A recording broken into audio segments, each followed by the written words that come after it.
All right, for more updates from the scene, Anastasia Churkina is in Boston. She joins us live. Anastasia, obviously the manhunt is over, but the investigation is just beginning. Can you talk a little bit more about that?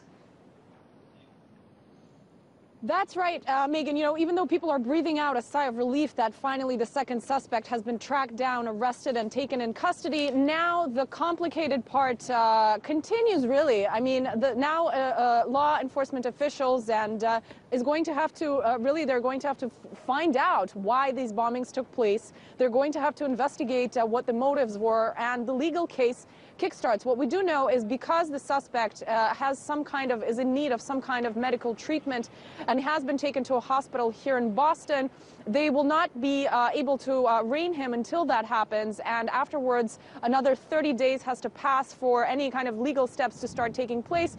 So this is really just in its first stages, and however much time it takes for them to provide medical treatment to the suspect, the legal part of this whole story will only begin then.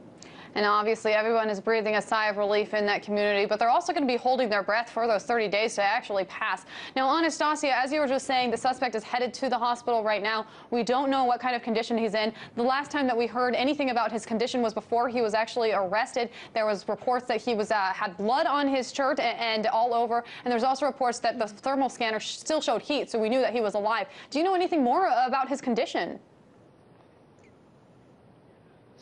No, we're waiting to find out more. The only thing that we've heard from officials so far that has been confirmed is that he is, in fact, in need of unidentified medical treatment, so they're not really giving too many details right now. There were reports earlier that some kind of blood trail was found around Watertown, where the standoff continued for 2 hours, just literally within the last hour it ended.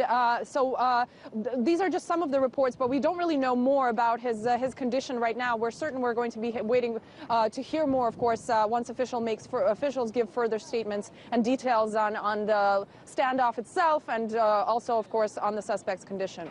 Now, Anastasia, numerous media outlets were reporting that there was a police negotiator on hand who actually talked to the suspect and coerced him into coming out on his own free will.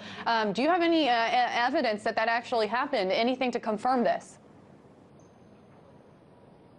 Right. Well, Megan, that is exactly what we were hearing here on the ground as well, that there was a negotiator on the ground participating because to the law enforcement officials, it was extremely important that the suspect comes out alive of this standoff that he had with police that continued for about 2 hours. It was crucial for the investigators to be able to have this man alive and be able to question him and bring him to justice, but also learn not only the motives of why these bombings took place in the first place, but also just to make sure and confirm that it was just these two brothers that were behind the case and not more people are involved. And that's exactly what they're going to do now that he's in custody.